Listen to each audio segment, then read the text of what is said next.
And as they come down towards the start-finish light, as they say, start by side.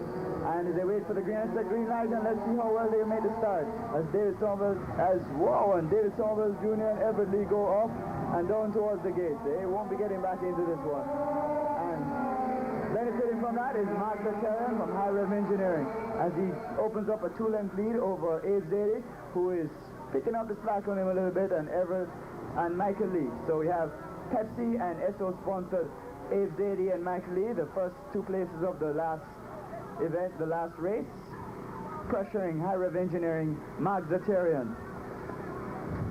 As they come through the last S's and down to the straightaway, we'll see what type of straightaway speed these cars have.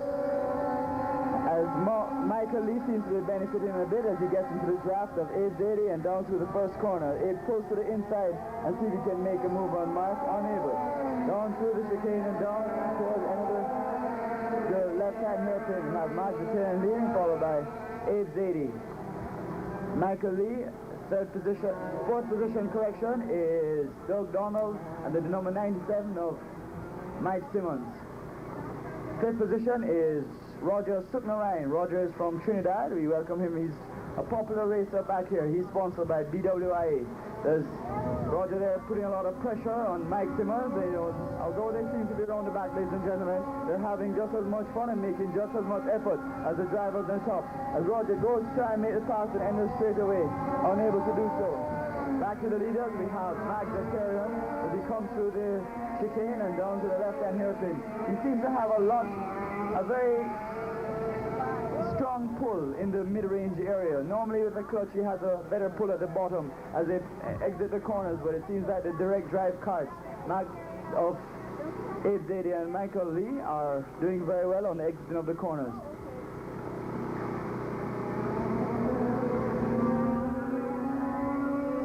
We have Abe Ziadie.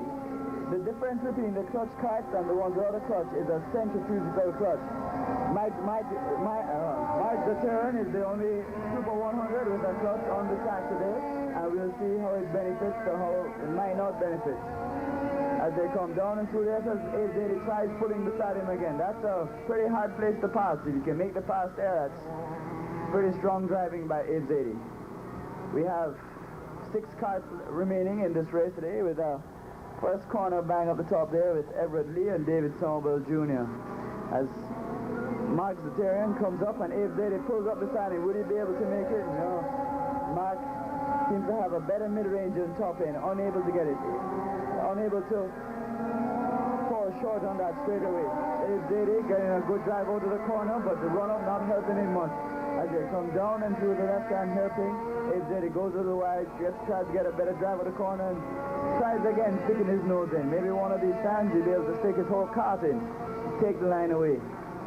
Down and through the G-force corner, as we have Mark Zatarian maintaining a 1.5 cart length lead over Abe Ziadie and Michael Lee. Fourth position is Doug Donald, who is actually gaining on the trio in the front, as the trio in the front are battling for the lines and driving more defensively. Doug Donald back here picking up a lot of slack and catching up. We also have Roger Suknarayan. He is the BWI sponsor number 23. He's about a quarter lap behind in 5th place. He's driving, also gaining on the leaders as they go. As Abe Ziadie almost sticks his whole card in this time. Mark seems to be getting a fairly good pull out of that corner, but not enough for Abe to make the pass. As they're rubbing bumpers everywhere. We'll see, ladies and gentlemen, as this race goes on further and further, we're going to see a lot more bumping. A lot of these drivers claim it's a definite gentleman's sport and there's no rubbing or bumping involved, but I don't think that's going to it's going to be so in the end. As you see them using more and more the track, using the 100% turning ability as they go through and onto the cement section. That is the last piece.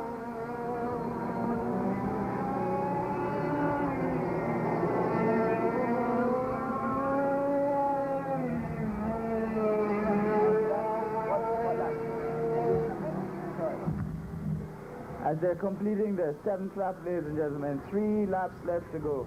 We'll see how the pressure gets up. Who can make the better of what? Would Abe be be able to make more than just a show, as Michael Lee benefits from Abe's going wide. Michael Lee takes over second place. Maybe Michael Lee can set up Mark Zatarian a little better and make that pass. You know, battling for the line, driving a slower race, as they're driving, as I said, more defensively and trying to make that pass. Here's the left-hand hairpin, and in the right-hand bend, we have Michael Lee holding his own right there behind Mark Zatarian, and in front of Abe Ziadie. We have two of the front runners from the last race, and Mark Zatarian, who DNF'd in the first event. As they come up and to the straight, you'll see the same thing as Michael Lee, being an equal car to Abe, or pretty close. Abe was just able to do the same thing. Get up a little bit beside him, and Mark Zatarian maintains the pull after. We see them using the 100%. It looks like Abe Ziadie is trying to set up Michael Lee for a similar pass. Same one that Michael Lee put on Abe Ziadie. I'm sure he's going to try to return the favor in a little while. The pace seems to be picking up in the front runners, or Doug Donald seems to be saving his engine a little bit as he doesn't pressure us quite as hard. With Rogers sitting around, making every effort of it, coming all the way to Jamaica and want to make the best of things. In the back we have Mike Simmons, who seems to be losing his number plate in the back, but he's still making effort. Anyway, as the white flag comes out, Mike Zatarian is released from start to finish, apart from the first corner. And Mowley taking a try on the inside, unable to stick his nose into the chicane. There's only half a lap to go, ladies and gentlemen. I don't think any of them will be able to make any changes in the lead, or 1, 2, 3. It's one of those karting races where for spectators it's not as exciting, but believe me, these drivers are under similar pressures. They're sweating, they're losing the same amount of weight as if it was 40 other drivers.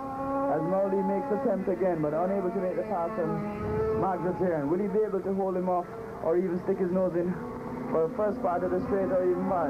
Unable to do so as Mark Zatarian takes the second lap. That is the first place for a high rev engineering engine. Second place goes to Michael Lee. And third place goes to Abe Ziadie. That's the guy in the hat and the big belly.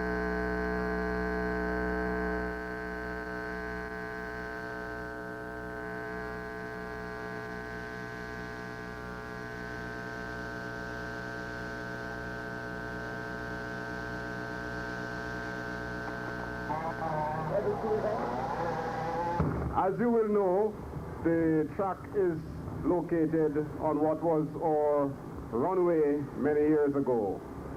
We are very proud to say that this karting track is perhaps one of the most environmentally friendly tracks that you could imagine.